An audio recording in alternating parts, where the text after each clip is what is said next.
하박국 3장 1절로 3절 같이 읽습니다. 시리온 옷에 맞춘 바 선지자 하박국의 기도라. 여호와여, 내가 주께 대한 소문을 듣고 놀랐나이다. 여호와여, 주는 주의 일을 이 수년 내에 번케 하옵소서. 이 수년 내에 나타내시옵소서. 진노 중이라도 공의를 잊지 마옵시옵소서. 하나님이 대만에서부터 오시며 거룩한 자가 바람산에서부터 오시도다. 셀라. 그 영광이 하늘을 덮었고 그 천성이 세계에 가득하도다. 아멘. 3장은 사명자의 기도죠.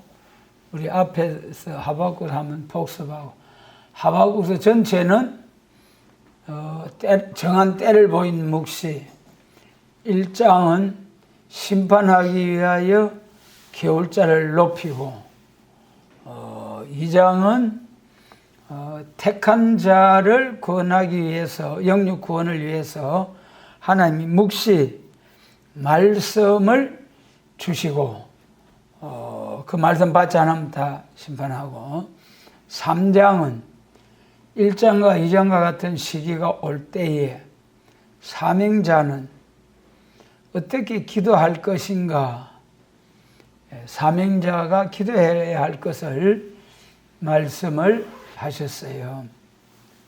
무슨 사명자, 어떤 사명을 위한 사명자인가. 우리 사명은 잘 아시는 바와 같이 사도행전 20장 24절에서 주 예수께서 주신 사명, 바울 사도의 그 사명을 위하여 나의 생명을 조금 더 귀한 것으로 여기지 아니하노라. 하나님의 은혜의 복음을 전하기 위한 사명. 우리 가정에서나 교회에서나 사회에서나 각각 주어진 사명이 있죠. 그런데 주님께서 주시는 사명, 주님께서 주시는 사명에는 물론 교회적으로 각 사명이 있겠습니다만은 우리 신약시대에 들어와서 두 사명이 있다. 우리 예수님에 대해서는 초림과 재림이 있잖아요. 그러니까 이것이 초림을 증거할 교회의 사명, 재림을 증거할 교회의 사명, 그것을 예수님이 직접 말씀하셨어요. 마가복음 3장에서 이제 산에 오르사 다 앉으시니 제자들이 나오는데 하나님이 원하는 자들을 부르시고 이에 사람들이 나오니까 그 중에서도 12를 세우시고 또 건세도 주시고 12사도죠. 그래가지고 12사도를 세우시고 그 다음에 이제 그 중에 시몬에게는 베드로라는 사명, 야고보와 요한에게는 우리의 아들 보아네게 우리의 아들이라는 이름을 주셨다. 이것이 이제 우리가 말씀복음 받은 우리로서는 이것이 참 중요하다 싶잖아요. 우리 기독교에서 초림을 증거할 사명이 따로 있고 재림을 증거할 사명이 따로 있다. 이 마가복음 3장 13절부터 17절까지의 말씀. 그러므로 이 두 사명적인 이름을 주신 일에 대해서 정말 우리가 바로 알고 교회적인 사명을 감당할 수 있는 은혜가 있어야 된다. 예수님이 참 하시는 일은 참 오묘하고 깊은 그 뜻이 있죠. 예수님이 제자들을 부르실 때에도 베드로는 그물을 던지는, 그물로 고기 잡고 있는 베드로를 향해서 부르셨고, 야고보 요한은 그물을 깁고 있을 때에 그때 야고보와 요한이 부르심을 받았어요. 거기서도 우리가 생각해 보면은 베드로는 그물 치듯이 세계적인 복음 확장을 통해서 하나님께로 돌아오게 하는 역사에 쓰임을 받을 사명. 마태복음 16장에서 내가 이 반석 위에 내 교회를 세우리니, 베드로를 향하여 교회를 세우겠다는 사명. 그 다음에 야고보와 요한은 그물을 깁는 가운데 부르심을 입었다. 그물을 깁는다는 것이 회복하는, 원 상태대로 회복하는 역사잖아요. 요한 사도의 그 사명은 원 상태대로 회복하는 사명이다. 원래 상태를 회복하는 것이 무엇이냐? 사도 요한을 통해서 나타내 주신 요한계시록은 예수님 재림하셔가지고 그리스도의 천년왕국이 이루어지는 거잖아요. 그 천년왕국은 에덴 동산이 회복된 그리스도의 왕국이다. 그러므로 사도 요한의 요한계시록은 천년왕국을 이루어서 에덴 동산이 회복되어서 또 생육번성 충만하여 하늘 별 땅의 바닷가에 모래같이 심히 장대게 되리라 하는 그 말씀의 성취가 이루어지는 것이 사도 요한을 통해서 주신 이름의 사명의 한계다. 사명적인 이름이다. 마가복음 3장에서는 두세 이름을 주셨고요. 그 다음에 마지막에 예수님이 성천하실 일을 앞에 놓고 요한복음 21장에서 성천하실 일을 앞에 놓고 마지막으로 예수님께서 제자들에게 부탁하실 때 베드로를 향하여서는 너는 내 양을 먹이라, 내 양을 치라, 내 양을 먹이라. 그런데 젊어서는 네가 원하는 대로 뛰뛰고 다녔지만은 늙어서는 원치 않게 팔을 벌리고 끌고 가서 순교할 것이다. 그래 이제 말씀을 하셨어요. 반석의 교회를 세우리라. 그 말씀대로 사도행전 2장에서 저녁 기도해가지고 성령 충만, 성령이 비둘기 같은 성령이 이제 임할 때에 그때 사도들 중에 베드로가 쫙 일어나서 설교를 능력 있게, 권능 있게 하셨잖아요. 그러니까 우리가 모두가 다 교회의 출발은 사도행전 2장 베드로 사도로부터다. 교회 시작이. 은혜시대 예수천당 중생천국의 복음이 사도행전 2장부터 해가지고 오늘날까지 쭉 영혼구원의 복음이 전해져 왔죠. 그런데 그 베드로 사명의 한계가 어디까지냐? 사도행전 1장에서 성천하시면서 마지막으로 부탁하신 말씀이 아버지의 약속하신 성령을 권능을 받으면은 예루살렘에서부터 땅끝까지를 내 정이 되어야 하리라. 그래서 땅끝까지로 하는 것이 중요하죠. 천국복음이 이방의 빛이 되는 천국복음이 온 세상에 전파되면은 세상 끝이 온다. 그러므로 이제는 우리가 천국복음이 온 세상 땅끝까지 동서남북으로 전파되었다.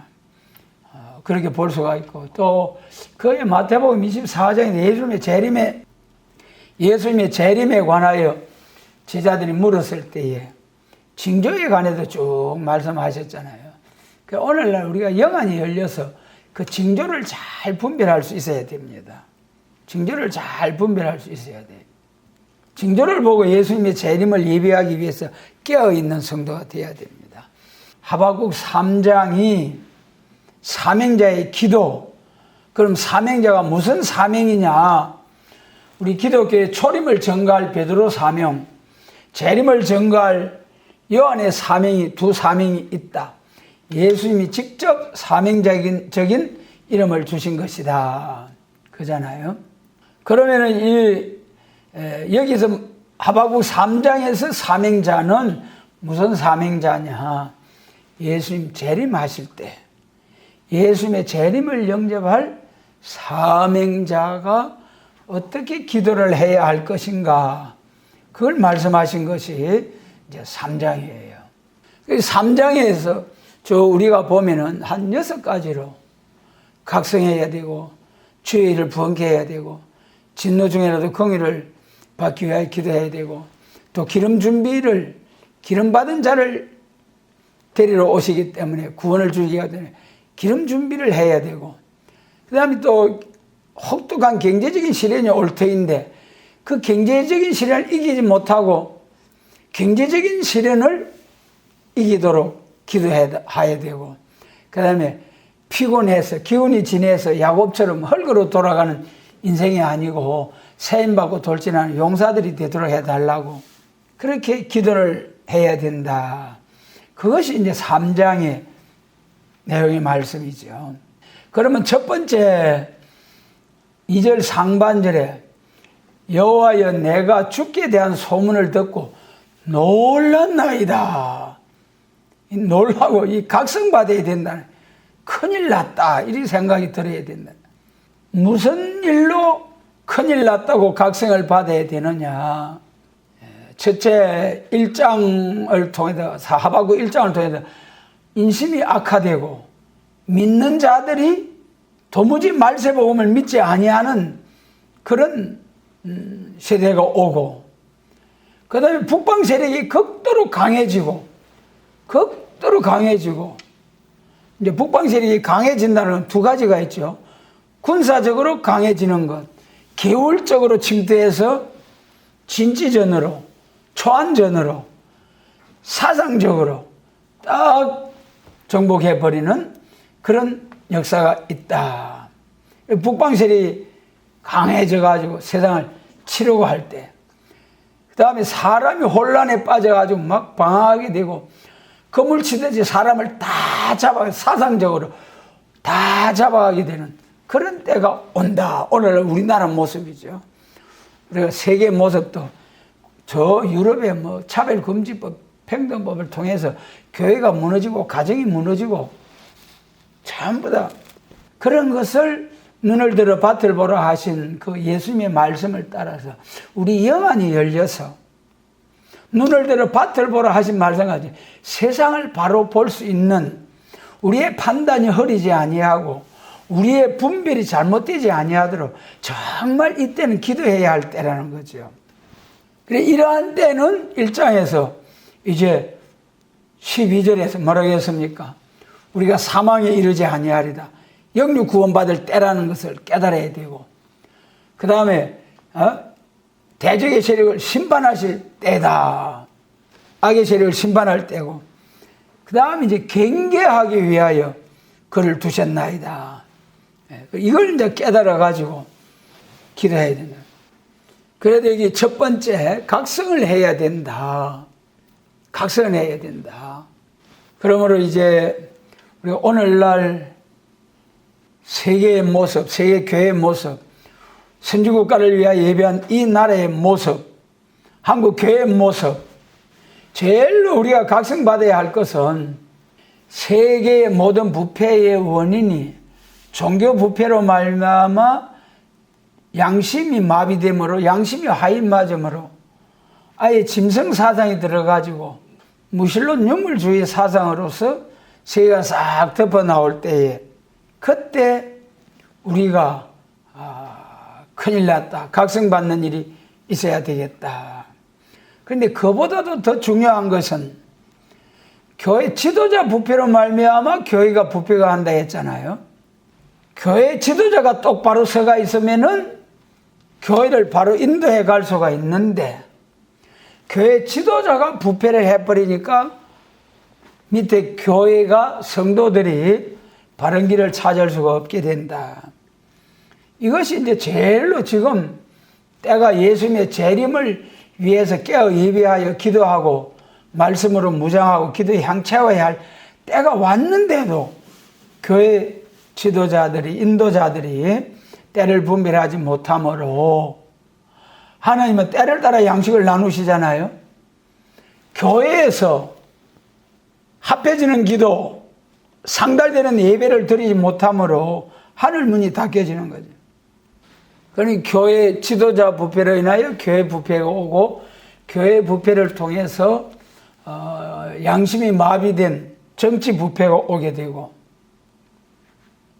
그 다음에 이제 경제 혼란이 오게 되고 참 인심 악화가 되는 이런 순서로 쭉 사회 부패가 오게 된다는 것이 성경 말씀이죠.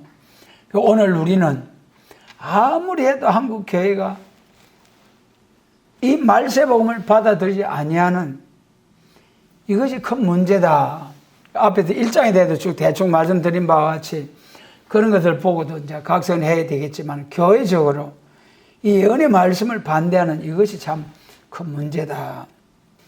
그 다음에 이제 각성받는 일을 보면은 지금 우리나라 교회가 이 화들짝 일어나서 교회들이 일어나가지고 큰일 났다 하니까 청년들이 그 교회에서 전하는 말씀을 뭐 강화문이나 여의도에서 전하는 말씀을 듣고 그 그리스도인들이 뭐 강연을 하니까 능력 있게 그렇게 참 이제 시대를 깨우치기 위해서 각성받고 일어나서 그렇게 집회를 하니까 청년들이 가만히 생각해 보니까 이야 우리가 꼼짝없이 홍콩처럼 되겠구나. 사회주의에 넘어가게 되고 얼마씩 도와준다는 거 이런 거 정부 재정을 풀어서 모든 사람들에게 공평하게 다 같이 나눠준다는 그런 것이 알고 보면 전부 다 후세가 짊어져야 할 빚이다, 짐이다. 인구는 줄어들고 노인은 많아지고 그렇지 않아도 젊은 사람들이 앞으로 살아갈 길이 조금 생각이 더 있는 사람은 좀 생각해 보면은 큰 문제다 생각이 될 낀데 거기다 자꾸 사회주의, 공산주의처럼 다 같이 공평하게 살아야 된다. 그러면 자꾸 이제 분배를 강조하는 그러한 오늘의 모습을 볼 때 저것은 아니다. 그래가지고 청년 대학생들, 이제 중고등학생들도 뭐 등달아 일어나는 그런 각성받는 역사가 있었어요. 그래서 우리 한국 교회가 각성받고 이렇게 하는데 실상은 우리가 먼저 더 각성을 받아야 돼요. 우리가 그 사람들은 방공사당만 가지고 말세복을 모르는 상태에서 그렇게 각성받고 일어나는데 우리는 하나님의 역사적인 이 시간, 하나님의 역사적인 시간의 계획에 따라서 역사가 움직이는데 정말 이러한 때 이렇게 악화된 세상이 되었구나. 이사야 13장에서 자산의 기호를 세우라 한 것처럼 이렇게 새빨개지고 사상적으로 온통 새빨개져 있는 이러한 상황에서 승리의 기호를 들어야 할 때가 왔는데 알면서도 우리는 아무것도 하지 못하고 기도만 하고 있는 우리의 모습이거든요. 실상 이런 것을 보고 야 마지막 때가 왔다. 그래 우리가 먼저 각성을 받아야 할 일이다. 그것이 이제 2절 상반절. 두 번째로는 이런 각성을 받으면은 두 번째로는 주의 일을 이 수년 내에 부엉케 하옵소서. 주의 일을 수년 내에 부엉케 하는 역사. 당연히 예수님 나라가 올 터이니까 주의 일을 부엉케 하기 위해서 역사를 해야죠. 주의 일을 부엉케 하는데도 우리가 두 가지 볼 수 있잖아요. 영혼 구원을 위해서 주의 일을 부엉케 하는 일과 영육 구원을 위해서 주의 일을 부엉케 하는 역사가 따로 있다. 오늘날 기성교회에서 아무리 주의 일을 부엉케 해도 영혼 구원의 역사잖아요. 방공사당이잖아요. 그거 가지고는 하나님의 말씀에 절대로 그리스도의 왕국을 이룰 수가 없다. 이제는 영육 구원에 심판 있는 평화의 복음 이것을 통해서 영육 구원의 부흥의 불길이 일어나야 된다. 사명자는 그것을 깨달아야 된다는 거예요. 그래 이 수년 내에 부흥케 하옵소서. 그럼 이 수년 내에 부흥케 하옵소서 한 것이 계시록 7장에서 하나님의 입맞은 14만 4천을 세우게 해달라고 또 그로 인하여 셀 수 없는 큰 흰무리가 나와서 새 시대에 들어가게 된다는 그 열매를 바라보는 포도원 농부 하나님의 심정을 알고 우리가 지금 이때는 영육 구원에 입맞은 종, 셀 수 없는 큰 흰물이 들이 많이 일어나게 해달라고 주의 일을 부흥케 하기 위해서 하나님 앞에 기도를 드려야만이 계시록 8장같이 합해지는 기도 예배가 된다. 주의 일을 수년에 부흥케 하옵소서 기도를 드리되 영육 구원의 세계 통일 그리스도 왕국 건설을 위한 주의 일이 부흥케 되는 역사가 있어야 된다. 그 다음에 이제 세 번째로는 진노 중에라도 하나님의 긍휼을 받기 위하여 사명자는 기도해야 된다. 초림주로 오신 예수님은 죄인을 늘 용서하러 오신 거 우리 잘 아시잖아요. 그런데 재림하실 때는 죄인을 심판하러 오시잖아요. 2000년 동안 예수님 십자가 못 박이시고 순교자들 보내가지고 복음 전하게 온 세상 어디에 있든지 다 하나님께로 돌아올 수 있는 기회를 주셨는데 그래도 돌아오지 않고 오히려 이 아름다운 소식에 복된 소망의 말씀이 나타났는데도 반대하면서 저주하면서 이 아름다운 소식에 세일의 말씀을 반대하면 하나님과 원수되는 길이잖아요. 자기들이 몰라서 마치 예루살렘 교회가 율법과 시편과 선지서에 기록된 말씀대로 메시아 그리스도가 오셨는데도 그들이 영접지 못하고 오히려 대적이 되었잖아요. 예수님 재림하실 때도 하나님의 긍휼을 받아야 바로 깨닫고 바로 깨달을 수 있는 은혜가 온다. 진노 중에라도 하나님의 긍휼을 받아야 된다. 하나님의 긍휼이 아니면은 하나님이 불쌍히 여기는 그 은혜가 아니면은 우리는 아무런 것도 할 수가 없다. 여러분, 오늘 우리가 육신의 부모 된 자들도 자식이 불쌍히 보일 때에 기도가 나오고 돕고 싶은 마음이 나오고 안타까운 마음이 들잖아요. 육신적으로 삶이 괴로워하는 자녀들 보면 뭔가 좀 집어주고 싶고 또 영적으로 믿음이 퇴보하고 믿음이 들어가지 않는 그런 거 보면 애간장이 다 녹고 그것이 부모의 심정이잖아요. 그런데 하나님께서도 우리를 보실 때에 얼마나 안타까우시겠어요. 중심성결 완전성결 이루어가지고 그러면 신과 말씀을 부어주셔가지고 사명자로 세워주시겠다는데 아직도 그 죄를 완전히 떨어버리지 못하고 부둥켜 안고 엎치락 뒤치락 살아가는 우리의 그 모습을 볼 때 하나님이 얼마나 불쌍하겠어요. 그래도 우리는 날마다 하나님과 우리 사이에 가리워진 그 죄 문제로 인하여서 우리가 하나님의 긍휼을 받지 못한다. 그래 우리는 철저한 회개운동이 일어나야 되는 거예요. 하나님 진노 중에라도 하나님의 긍휼을 기다리는 자, 긍휼을 위해서 기도해야 된다. 그럼 하나님의 긍휼은 어떤 자에게 임하느냐? 여러 가지 있겠습니다. 그 중에 하나가 우리 예수님이 직접 하신 말씀, 마태복음 5장 7절에 긍휼히 여기는 자는 복이 있나니 저희가 긍휼히 여김을 받을 것임이요. 참 저는요, 우리가 살아가면서 원수를 맺을 수밖에 없는 막 억울하고 원통한 일을 당하는 그런 경우도 있겠지만은 아무리 억울해도 아무리 억울한 일을 당해도 그래도 우리는 어떤 자세를 취해야 됩니까? 저 사람이 알지 못해서 그렇지. 그래가지고 나를 향하여 거슬러 행하는 자들에게 하나님 저 사람이 알지 못해서 그런 거 아닙니까? 사도행 7장에 서대반 집사님 돌 맞아 순교하실 때에 저들이 하는 일을 알지 못합니다. 오늘 우리도 나를 향하여 비방하고 이단이라 하고 여러모로 이렇게 저렇게 합의 되지 못하는 그런 경우가 있다 할지라도 우리는 자칫 잘못하면 정죄하기 쉬운데 긍휼히 여길 때에 하나님이 긍휼이 온다. 그래서 우리는 항상 우리 주변 사람과 나와 연관된 사람과 이 관계된 그 삶 속에서 긍휼히 여기는 자, 긍휼히 여긴다고 하셨으니 긍휼히 여기는 마음으로 우리에게 가득 채워주시기를 원합니다.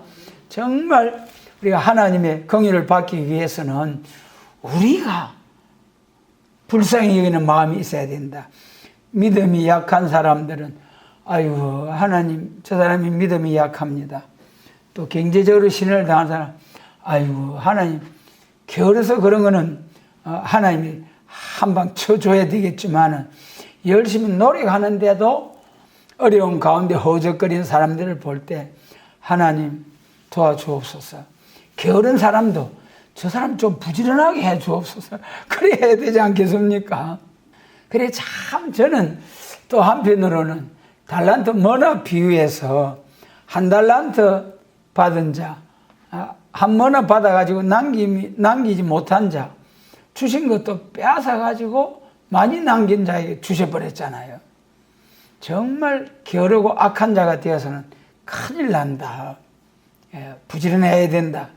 영적으로 육적으로 우리는 부지런한 성도의 삶. 그 다음에 마태복음 18장 6절에 보면은 누구든지 나를 믿는 이 소자 중에 하나를 실족케 하면 차라리 연자 맷돌을 그 목에 달리우고 깊은 바다에 빠뜨리우는 것이 나으니라. 나로 인하여 다른 사람이 실족하지 아니하도록 진짜 우리가 조심해야 된다. 그래서 참 저도 이 말씀을 전하는 종의 길에 있지만은 말씀을 잘못 전개해가지고 다른 사람을 실족해 하면 제일 크고 큰 벌이 종이 잘못 약물을 잘못 인도했을 때에 제일 큰 화거든요. 우리는 다른 사람을 실족해 하지 아니하도록 정말 어떻게 하는 것이 실족해 하지 아니하고 사람을 세워 나갈 수가 있을란가 기도하면서 고민하면서 생명 살리는 그런 사랑의 심령으로 사랑에 불타는 심령으로 믿음, 소망, 사랑 그중에 제일은 사랑이라. 사랑 중에서도 예수님의 사랑 사랑에도 네 가지 있잖아요. 가족 사랑 그 다음에 이제 또 직장 동료나 이 동료들 간의 사랑 남자와 여자 간의 남녀 간의 사랑 그 다음에 예수님의 전적인 희생적인 사랑 예수님의 희생적인 아가페의 그 사랑이 아니고는 예수님의 전적인 희생적인 사랑이 아니고는 다른 건 전부 다 이기적인 자기중심적인 남의 아들, 딸, 남의 가족이 잘 되면 내 가족이 잘 되는 게 좋잖아요. 또 대인관계에 있어도 직장생활하면서 상하관계에 있어서도 우사람에게 인정을 받아야 성진, 진급에 도움이 되고 아래 사람들로부터 추천을 받을 수 있어야 되고 그런 것도 따지고 보면은 정말 자기를 위한 것이고 남녀간의 사랑에도 뭐 오늘날 뭐 결혼 좋다고 사랑한다고 결혼해가지고 이혼율이 엄청나잖아요. 사랑한다고 해야지 결혼했는데 좀 지내보니까는 별로라서 갈라서고. 그래 이 세상적인 사랑은 전부 다 자기중심적인 자기의 유익이 되지 않으면 아마 끝나는 거죠. 그러니까 예수님의 희생적인 사랑 끝까지 보살피다 한 생명이 천하보다 귀하니까 그 천하보다 귀한 생명을 구원의 길로 영육 구원의 길로 인도해야 되겠다는 그 사랑에 불타는 심령 너무 귀한 거죠. 그래서 우리는 나로 인하여 다른 사람이 실족하지 아니하도록 해야 되겠고 또 우리가 서로 다른 사람이 나를 대하여 해코지 하는 그런 일이 있다 할지라도 서대반 집사님처럼 하나님 저들이 알지 못해서 저럽니다. 그런 심령을 우리가 긍휼히 여기고 또 한편으로는 죄는 끊어버려야 돼요. 죄는 끊어버려야 돼요.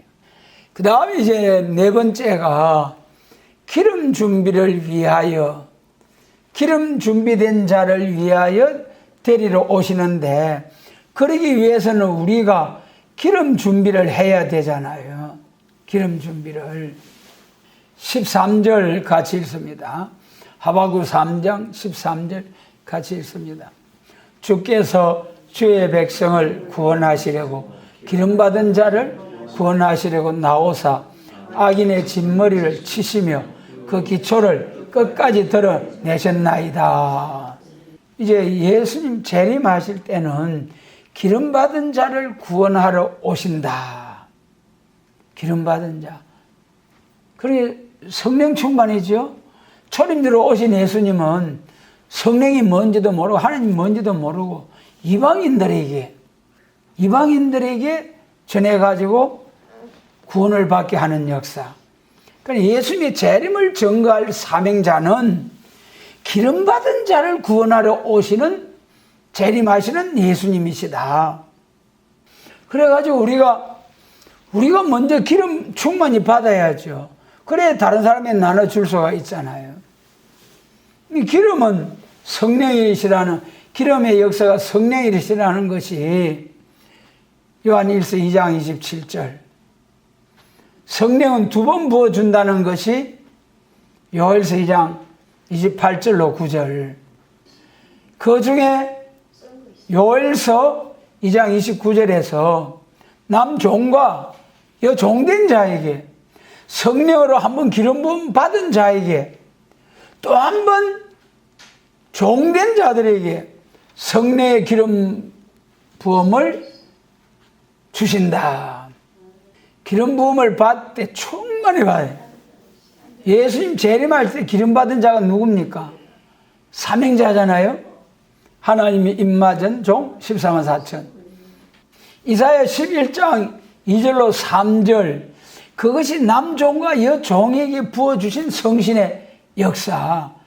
지혜와 총명의 신이요 모략과 재능의 신이요 지식과 여호와를 경외하는 신을 받음으로 보는 대로 듣는 대로 판단하지 아니하는 판결의 신. 이러한 7명의 남종과 여종의 약속하신 성령을 받으면은 입술의 기운으로 악인을 죽이는, 이사야 11장 5절에서 입술의 기운으로 악인을 죽이는 이런 권세의 종, 능력의 종, 권능의 종이 된다는 거예요. 그래서 여러분, 기름받은 자를 구원하러 오시는, 재림하시는 예수님이시다.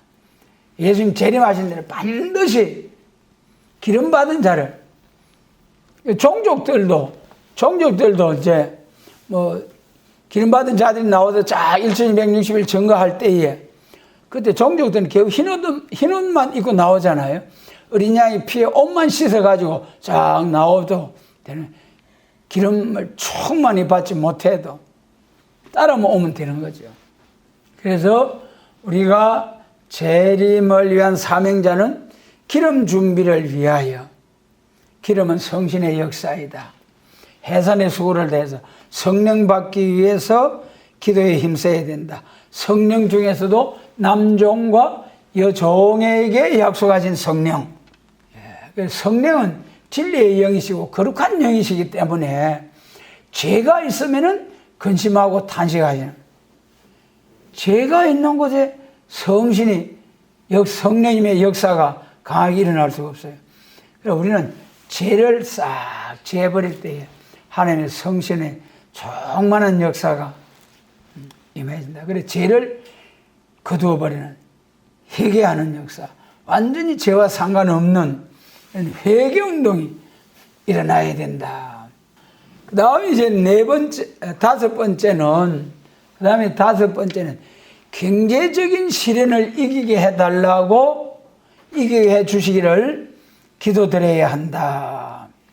17절로 18절 같이 읽습니다. 비록 무화과 나무가 무성치 못하며 포도나무에 열매가 없으며 감람나무에 소출이 없으며 밭에 식물이 없으며 우리의 양이 없으며 외양간에 소가 없을지라도 나는 여호와를 인하여 즐거워하며 나의 구원의 하나님을 인하여 기뻐하리로다. 아멘. 경제적인 시련을 이길 수 있도록 앞으로 예수님 재림할 때 경제난제, 해가 말을 딱한 사정, 나른 감으로 제끼죠. 저 짐승의 세력은 막 위협적으로 나와서 다 빼앗아 가죠. 하나님으로부터 기근이 올 때에 하루 품삯 가지고 밀한데 보리석대 팔 수밖에 없는 그런 경제 난제가 온다. 이 경제 난제가 말이죠. 우리나라 같은 경우는 해방될 때에 세계 모든 나라들 중에 끝에서 두 번째 가난했는데 지금은 뭐 10대 경제 강국 속에 들어가는 그런 참 좋은 나라로 세워졌지요. 너무나 귀한 축복이 세계 1등이에요, 우리나라가. 이렇게 짧은 시간에 선진국 대열에 들어설 수 있는 이러한 나라를 이룬 것이 너무나 자랑스러운 우리 대한민국이에요. 그런데 일부에서는 헬조선이에요. 지옥 같은 조선이에요. 북한은 지상낙원이고 그럼 지상낙원에 가 살지. 가도 안 하고 갈라고 퍼뜩 보내줄 낀데. 그래도 이 경제적인 시련을 이긴다는 것이 먹고 사는 빵 문제가 참 중요하잖아요. 경제적인 문제 때문에 우리 신앙생활을 온전히 하지 못하는 경우도 있잖아요. 이런 걸 극복하고 이런 것을 이길 수 있는 그런 은혜가 와야 되는 거예요. 우리 디모데전서 6장 7절로 10절 찾으셔야 같이 읽습니다. 디모데전서 6장 7절로 10절 같이 읽습니다. 우리가 세상에 아무것도 가지고 온 것이 없으며 또한 아무것도 가지고 가지 못하리니 우리가 먹을 것과 입을 것이 있은즉 족한 줄로 알 것이니라. 부활에 아는 자들은 시험과 올무와 여러 가지 어리석고 해로운 정욕에 떨어지나니 곧 사람으로 침륜과 멸망에 빠지게 하는 것이라. 돈을 사랑함이 일만 악의 뿌리가 되나니 이것을 사모하는 자들이 미혹을 받아 믿음에서 떠나 많은 근심으로서 자기를 찔렸도다. 돈 얼마나 좋습니까? 얼마나 삶이 편리하고 살아가는데 돈이면 뭐. 그래서 이 돈이 좋은데 바로 사용하면은 하늘에 보화가 쌓이는데 이걸 돈 하면서 돈 쫓아다니다가 돈의 종이 되어버리다가 돈 하다 돈에 미쳐 돌아버리면 지옥 밑바닥 인생이 되고 만다. 돈 가지고 죄짓는 일을 하잖아요.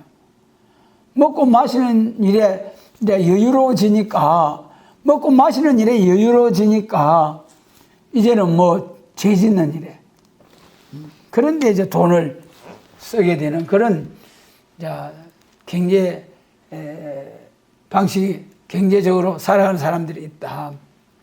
그래 우리는 아무것도 가져온 것이 없으면 또한 아무것도 가져가지 못할 것이니 먹을 것, 입을 것이 있으니 족한 줄로 알고 지족하는 마음이 있어야 된다. 돈을 사랑하면 일만 악의 뿌리가 된다. 사랑하지 말고 지배할 수 있는 돈의 주인이 돼야 돼. 돈을 다스리는 자. 이것을 사모하는 자들이 근심으로 자기를 찔렀도다. 신명기 8장에서는 40년 동안 광야 생활할 때 너가 길쌈했나? 농사 지었나? 내가 다 먹이고 입히지 않았느냐? 그러면 하나님의 말씀이 사람이 떡으로만 사는 것이 아니요 하나님 입으로 나오는 모든 말씀으로 사느니라 그랬잖아요. 그래서 정말 하나님 은혜 충만하면은 하나님의 방식대로 살기만 하면은 다 책임져 주셔. 풀 한 포기 새 한 마리도 다 하나님이 먹이고 기르시는데 하물며 너희일까 보냐. 하늘에 계신 너희 천부께서 너에게 무엇이 필요한 줄 다 먼저 아시느니라. 로마서 8장 32절에서도 독생자를 주신 하나님께서 무엇을 더 주지 아니하시겠느냐. 나의 믿음 없음을 도와주소서 할 수밖에 없는 거예요. 골로새서 3장 5절에 골로새 3장 5절이 탐심은 우상숭배. 하나님 주시는 것으로 만족합시다. 하나님 주시는 것으로 만족해야 돼요. 욕심을 내면 거의 우상숭배하는 종이 된다. 그 다음에 이제 빌립보서 3장 19절은 배로 신을 삼는다. 배로 이 먹고 마시는 배 이걸 신으로 삼는다는. 여러분 이런 사람이 되면은 책망받는 정도가 아니고 하나님 나라에서 쫓겨나게 되는 거죠. 그러므로 우리는 정말 경제적인 시련을 이기게 해달라고. 경제적인 시련을 이기지 못해가지고 우리 삶이 온전한 신앙생활에 들어가지 못하는 경우도 있잖아요. 경제적인 시련 때문에 근심 걱정하는 일들도 많잖아요. 정말 모든 염려를 다 맡기라고 하신 베드로 사도를 통해서 하신 말씀과 같이 모든 염려를 주께 다 맡겨버리라. 그래야 되는데 맡기지 못하는 우리의 모습. 그래서 경제적인 시련을 이기게 해달라고 기도하고, 시련을 이기는 정도가 아니라 이사야 60장과 같이 이사야 59장에서 동방에서부터 제가를 떠난 역사를 통해서 신과 말씀이 임해가지고 60장까지 자 일어나서 말씀의 빛을 발할 때, 얼굴에 해같이 빛나는 종들이 되어가지고 말씀의 빛을 쫙 발할 때 열방과 열족이 돌아온다고 하잖아요. 그때 열방과 열족이 돌아오는 그 역사가 시작되면은 얼마만이면 끝나는 겁니까? 그 역사가 시작될 때부터 3년 반이면 세상 끝나고 세상 하나님께서 짐승 정권에 맡겨버리는 거예요. 그때까지 움켜쥐고 있어가지고는 전부 다 짐승의 밥이 되는 거예요. 짐승들이 전부 다 와서 겨울국, 여름국 차지하게 돼요. 그 다음에 이제, 그러니까 이사야 60장에 신이 임하고 말씀이 임하는 그 역사를 통해서 말씀의 빛이 나타날 때에 그때 깨달은 자는, 야, 3년 반 후면은 전부 다 이거 짐승의 밥이 되는 거야. 그러니까 빨리 이것을 쏟아 부어가지고 하나님의 영광을 위해서 열매 맺도록 하자. 하늘의 보화가 쌓이도록 하자. 전부 정리가 쏟아 부어버리고, 그때는 무슨 일이 일어납니까?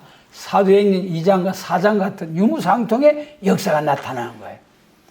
사도행전에서는 잠깐 반짝하다가 소멸됐지만은 앞으로 동방 역사가 나타나 1260일 쫙 예언될 때, 그때는 진짜 유무상통이에요. 그때 이 복음 안에 들어오기만 하면은 다 같이 먹고 마시고 3년 반 동안 다, 그때는 뭐 서로 내 거 받아주시오, 내 거 받아주시오, 내 거 하나님 영광을 위해서 써주시오. 전 3년 반에. 그것이 이사야 60장 4절로 9절. 그 다음에 이제 19절 같이 읽습니다. 19절 같이 읽습니다. 주 여호와는 나의 힘이시라. 나의 발을 사슴과 같게 하사 나로 나의 높은 곳에 다니게 하시리로다. 이 노래는 영장을 위하여 내 수금에 맞춘 것이니라. 주 여호와는 나의 힘이시라. 나의 발을 사슴과 같게 하사. 거기다가 이사야 40장 27절로 31절 새 힘을 준다고 하셨잖아요. 여기 주 여호와는 나의 힘이시라. 하나님이 힘을 주시는 데는 새 힘을 주시겠다. 이사야 40장. 어떤 사람에게 새 힘 준다고 했습니까? 억울하고 원통함을 당한 사람. 그러면 반대로 남을 억울하게 한 사람은 어떻게 했습니까? 남을 억울하게 한 사람은 새 힘을 받을 수 없게 되는 거죠. 그 이사야 40장 27절에서 나의 원통한 사정은 하나님께 숨겨졌다. 신원함을 받지 못한다.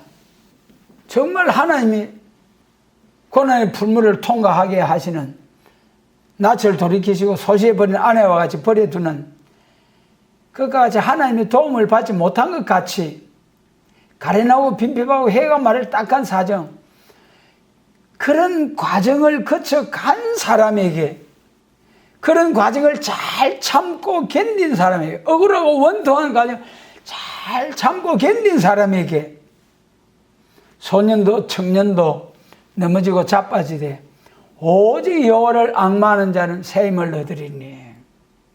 그래서 오늘날 기성교회에서 이 말씀을 인용하는 새 힘은 그냥 좀 피곤해 있다가 회복돼서 새로워지는 새 힘, 강건해지는 새 힘. 그러나 우리는 이 새 힘이 어떤 새 힘입니까? 완전 개조예요. 완전 개조. 완전 개조받는 역사. 이제 은혜시대 복음으로서 이 새 힘은 조금 도움을 받아서 힘을 얻고 일어나는 역사가 새 힘이고, 우리 이 말세복음 받은 우리로서의 이 새 힘은 완전 개조받는 새 힘. 흙으로 돌아가지 아니하고 죽지 아니하고. 사람이 왜 죽습니까? 숨을 못 쉬어서 죽잖아요. 숨을 못 쉬어서. 왜 숨을 못 쉽니까? 숨 쉴 힘이 없어서 못 쉼으로 죽는 거예요. 그런데 새 힘 받으면은, 숨이 끊어질라 해도 하나님 새 힘을 주셔가지고 자꾸 숨을 쉬게 해주시면은 죽을래야 죽을 수 없는, 그것이 새 힘이라니까는요. 그것이 완전 개조고, 이 새 힘을 사모하시기 바랍니다. 그 죽은 나사로도 살아났다가 또다시 죽었잖아요. 그런 정도 새 힘은 아무것도 아니라니까. 그건 아니라니까는요. 그러니까 은혜 시대는 중생을 통해서 은사를 받아야 되고, 예수님 재림하실 때는 새 힘을 받아야 된다. 완전 개조받고 새 힘을 받아야 된다. 이것이 중요한 거예요. 그리고 은사와 새 힘, 우리 새일교는 새 힘 받는, 은사 위에 새 힘을 받아야 된다. 그러니까 말이죠. 이 새 힘이 얼마나 중요한지. 새 힘 받으면 완전 영광, 완전 무장, 철장 건세, 왕권의 영광, 변화 성천, 이 종말에 약속하신 모든 것이 새 힘 받은 종에게 다 임하는 거예요. 그러니까 이 새 힘이 얼마나 중요합니까? 다시 본문에서 하박국 3장에서 주 여호와는 나의 힘이시라. 어떤 사람에게 하나님께서 힘이 되어 주신다는 거예요. 경제적인 시련을 이겨야 돼. 경제적인 시련을 이기고. 그래서 저도 참 안타까워요. 그러지만 또한 희망적인 것은 1300년 반 들어가면은 모든 것을 포기할 수 있잖아요. 1260일 딱 들어가게 되면은 그때는 그 전에라도 온전한 주의를 지킬 수 있는 그런 과정을 하나님 인도하시면 최고의 귀한 일이고, 1300년 반에 들어가면은 다 믿음이 약한 자들이 그때는 전부 다 아멘 할렐루야로 쫙 한 날이 온다. 그래 지금 참 믿음을 온전히 지키지 못하고 온전한 참 완전한 인격으로 들어가서 하나님 앞에 헌신 충성 봉사 섬기는 일을 하는 여기까지 도달하지 못해도 아직은 기회가 있다는 거죠. 그래서 경제적인 시련을 이기는 자에게 새 힘을 주셔가지고 말세 사명자로서 딱 사명을 감당하는 종으로 세움을 받는다. 그래서 하박국 3장은 재림을 영접할 사명자의 기도 6가지. 그 중에서 첫 번째, 각성받아야 된다. 오늘날 우리나라의 이 모습을 보고 우리가 제일 먼저 더 각성을 받아야 되겠는데, 천국 복음 가진 자들이 각성 받아가지고 전국적으로 일어나는 이거 우리 회개해야 되지 않겠어요? 우리가 더 각성받고 더 울고 더 회개하고 더 안타까워해야 될 것이고, 그 다음에 주의 일을 순전히 부흥케 하기 위해서 전도에 힘써야 될 터인데 70년대 부흥운동 같은 그런 일들이 좀 일어나지 않겠느냐. 근데 그게 또 한편으로는 걱정이 돼요. 무슨 걱정이냐 하면은 그 목사님들 중에서 똘똘 뭉쳐버리면은 이 복음을 아무리 전해도 하박국 1장 4절처럼 믿지 아니하는 그런 일이 되지 않을까. 그쪽 사람들로 똘똘 뭉쳐가지고 오히려 이 복음이 전파되는데 반대하는 것으로 똘똘 뭉쳐지는 것이 되면은 참으로 한국교회 불행이다. 불행이다.